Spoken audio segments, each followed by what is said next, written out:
Бүгін сіздерге Қытайдағы қазақтардың этно-мәдени құндылықтарды сақтауы деген тақырыпта сөйлейміз.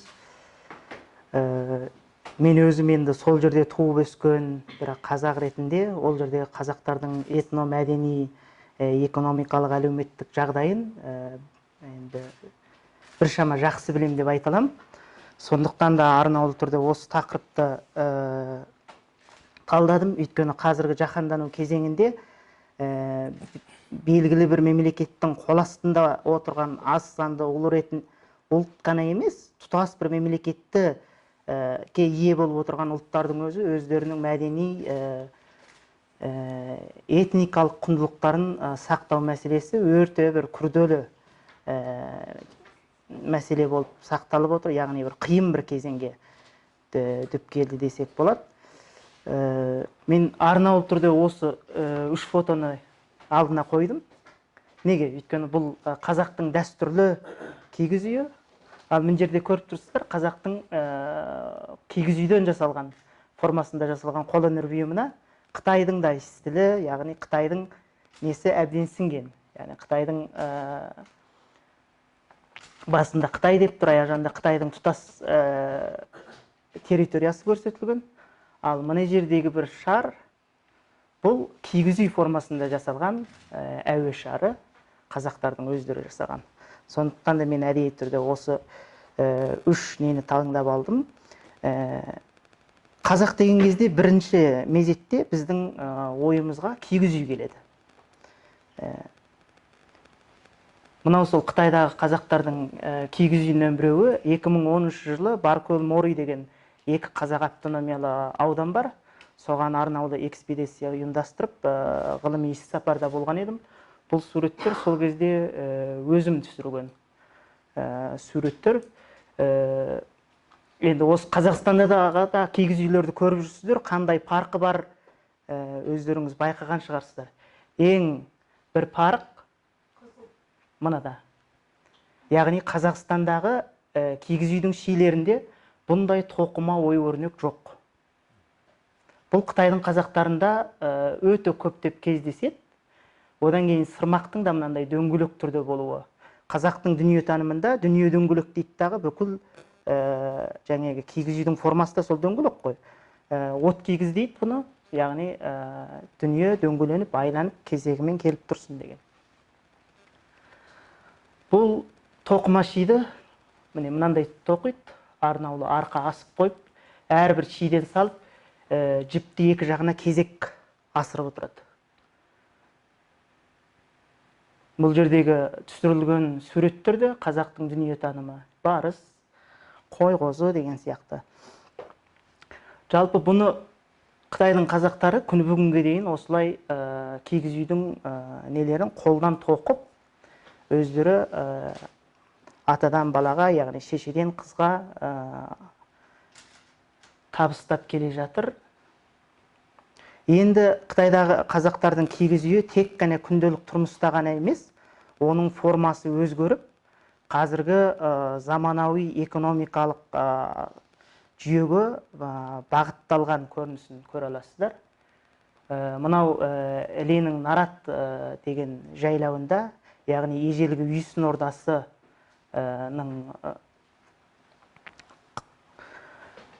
ежелгі Үйсін ордасы қоныстанған райондағы қазақтардың кигіз үй формасында салған үйлері. Ал мынау сол үйдің іші. Яғни қазақтың кигіз үйін этнотуризмдік үлгіге әбден оңтайластырып, қолайлы форматқа келтірген. Яғни кигіз үйге кіресіз, қаладағы кез келген гостиницалармен бірдей жағдай жасалған. Жылу жүйесі де бар мұнда. Сосын қазақтың бүкіл этно-мәдени құндылықтарының бәрі бар. Үстелі де осылай. Мұндай кигіз үйлер Қытайдағы қазақтар қоныстанған туристік орындарда өте көптен кездеседі. Мынау да сол, мынау 200 бастық кигіз үй. Баркөл Қазақ автономиялы облысында орналасқан. Ішінде мынандай үстелден 11 үстел орналасқан. Әрбір үстелге 15-те 20 адамнан есептесеңіз, мына кигіз үйдің ішіне 200 адамды отырғызуға болады. Яғни Шымкенттегі емес, Алматыдағы кішігірім тойларды осы бір кигіз үйдің ішінде өткізуге болады. Қанша қанат? 18 қанат. Ал кигіз үйді тек қана осылай жалаң кигіз үй формасында емес, дәстүрлі құрылыс жүйесіне де алып келді.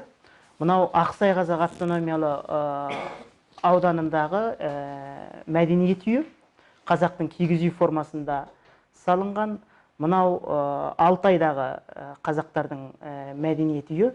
Негізінен Қытай қазақтарының жиі қоныстанған жерлеріндегі қазақтардың мәдениет үйлерінің барлығы кигіз үй формасында салынған. Бұған жаңағы бүкіл заманауи үйлерде болатын құрылғылармен толық жабдықталған. Сондай-ақ күні бүгінге дейін теңіздің үстінде кигіз үй көрмеген шығарсыздар. Бұл Қытай қазақтарында бар. Яғни Ақсайдағы Барыскөл деген көлдің үстіне арнаулы мынау аспалы көпір темірден жасалған. Кигіз үйдің үй формасындағы құрылысты осы көлдің ортасына орналастырған. Бұл да Қытайдағы яғни Гансу облысындағы ең танымал туристік орталардан біреу болып табылады.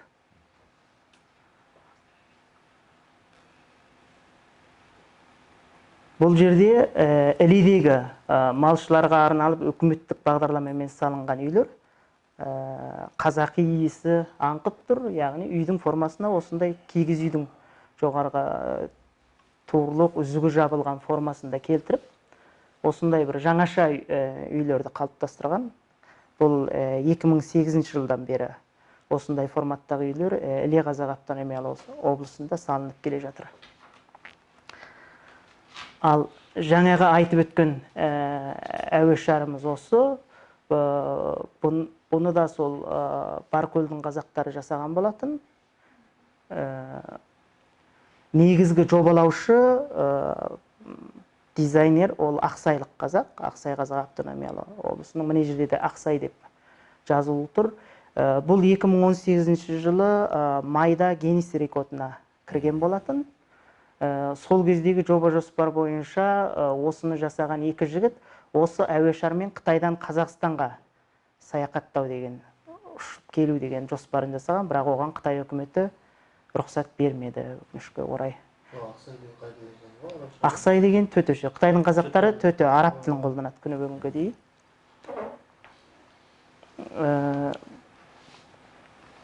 Байқап отырсаңыздар да, мында кигіз үй, оның алдында Қытайдың дәстүрлі нелері, үстінде айдағар. Қытайдың ою-өрнектері, яғни мәдени стилі мен қазақи мәдени стилдің бір ұштасқан көрінісінің біреуі деп аталады.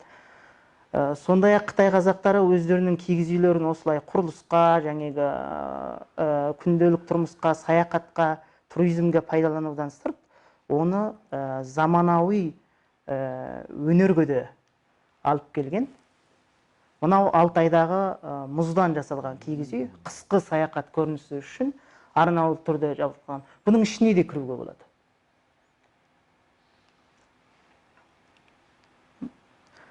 Ал енді кигіз үйдің формасы Қытай қазақтарында сақаналық формаға да көшкен. Кейбір үлкен концерттердің сақаналық нелігі бұл тұтастай шырақпен берілген. Бұл да өзінің дәстүрлі этномәдени құндылығын жаңғыртып пайдаланудың көрінісі. Сосын шырақ. Бұндай шырақтар Қытайдағы базарда өте көп кездеседі. Яғни шаңырақ формасында дәл осындай қалпында базардан сатып алуыңызға болады. Кез келген адам сатып алып кеп, кигіз үйіңіз болмаса, үйіңіздің ішінде шаңырақты көріп отыра бересіз. Кигіз үйден кейін қазақтың бұрынғы көне мәдениетін еске алғанда, ол кезде біздің есімізге ат түседі. Қытай қазақтары трассада да атпен жүре береді. Кейде осындай Қытайдың жол полициялары ұстап алып штраф салатын кездері де болады. Ал қазіргі күнделік тұрмыста енді аттың ролы барған сайын төмендеді. Әрине одан кейінгі мінетініміз, көлігіміз әрине машина. Бұл Қытай қазақтарында тойға мінетін көлік. өзінде қандай көлік бар, дос жаранында қандай көлік бар, осы қазақи ой өрнекпен безендіріп гүләңкіге осылай той серуенге осылай алып шығады. Алматыдағы сияқты қымбат көліктерді жалдап қарызға кірудің ешқандай керегі жоқ. Ондай көліктерді арнаулы жабдықтаумен айналысатын компаниялар да бар.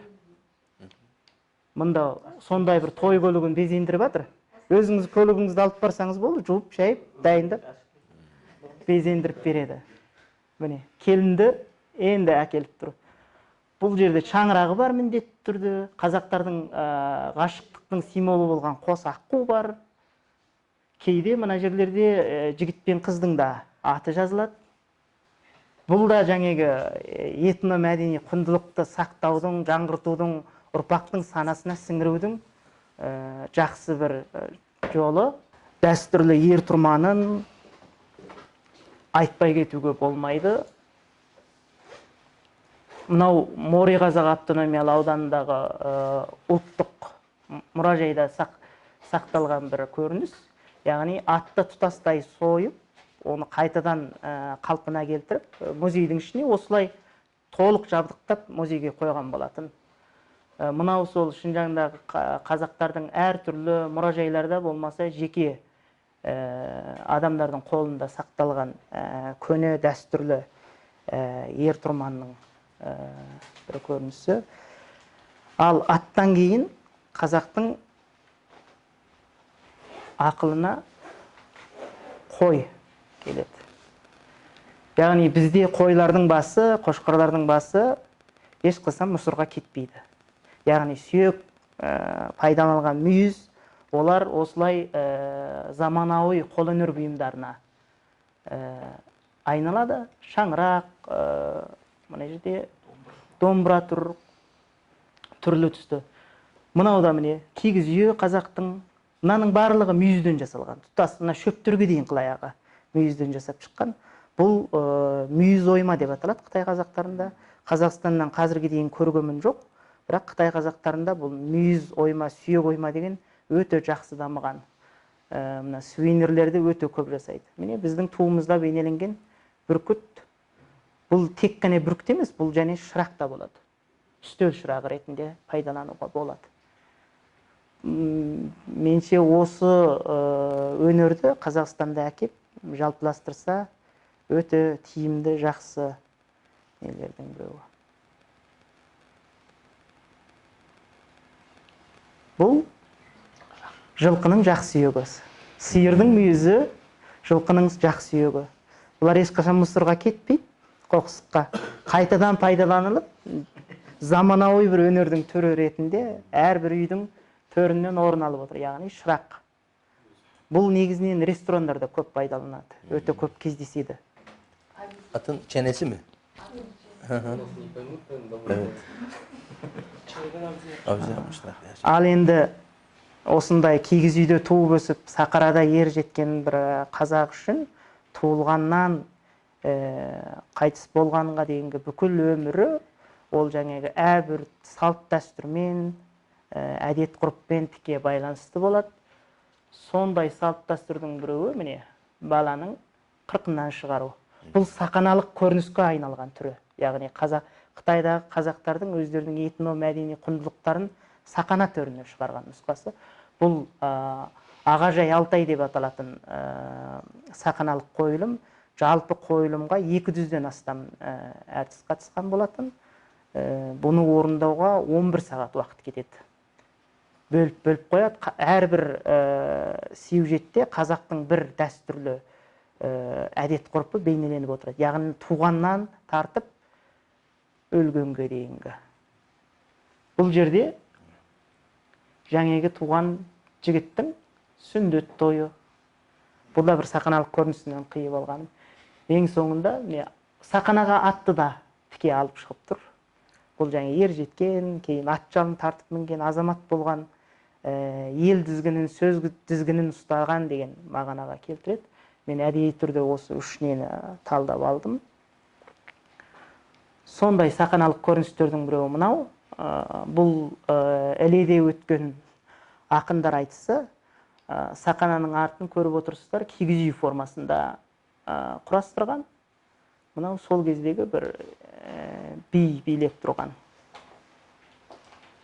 жас баланың біреуі. Сондай сақаналық көрініс бұл Пекинде өткен Қытайдағы аз ұлттарға арналған бір өнер кеші. Сол кездегі сақананың жоғарғы жағындағы шырақтың айналасы да шаңырақ формасында арнаулы безендірілген болатын. Одан кейінгі жерде домбыраны айта аламыз. Мұндай домбыра көріп пе едіңіздер? Бұл 2005 жылы Гиннес рекордына кірген дүниедегі ең кішкентай домбыра деп аталады. Бұл домбырамен өте ептілікпен не шығаруға да болады, үн шығаруға да болады. Тек сувенир формасында емес, сол үшін де Гиннестер рекордына кіргізген. Әйтпесе кез келген домбыраны сувенир ретінде бармақтай қылып та жасауға болады. Бірақ одан дәстүрлі қазақи домбыраның үнін шығару деген ол басқа bir önür. Bunu çalmak için de çok küçük parmaklara sahip olmak lazım herhalde. Evet. Değil mi? Çok küçük çünkü. Одан кейін Қытай қазақтарындағы туристік орталарда, мейлі басқа жерлерде мұндай қазақи дәстүрге жақын мүсіндерді көптеп кезіктіруге болады. Құс салу, шашу деген сияқты. Мен бүгін енді уақыт байланысымен көп дүниені кіргізбедім. Қысқа гәне не қылып отырмын. Енді Қытай қазақтары осындай этномәдени құндылықтарды қалай сақтады? Оған сақталуына әсер еткен фактор не деген кезде, оның бірден бір тіке себебі ол Қытайдағы қазақтардың басым көпшілігінің күні бүгінге дейінгі дәстүрлі мал шаруашылығымен шұғылданып келе жатқандығына тіке байланысты. Яғни дәстүрлі өмірден қол үзбеген қазақтар. Сондықтан да дәстүрлі этномәдениеттен де қол үзбеді. Тек соны заманауи формаға үйлестіру, қайта жаңғырту жағынан әрине біздің Қазақстанның үйренетін жақтары бар. Қытай қазақтарының дәстүрлі түйелі көшінің біреуі.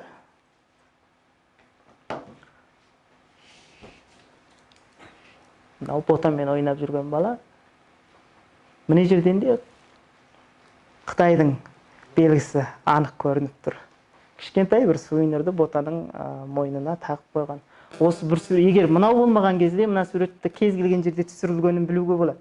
Монғолияда түсірілген шығар, Өзбекстанда түсірілген шығар. Бірақ тек осы бір жазу ғана бұның Қытайда түсірілгендігін көрсетіп, меңзеп тұр. Қытай қол үзген жоқ. Яғни жартылай отырықшы, жартылай көшпелі өмірді басынан өткізіп келе жатыр. Ал Боғда, Ерен қабырға жақтарының қазақтары, олар заманауи тұрмыс тіршілікке өткен. Рахмет.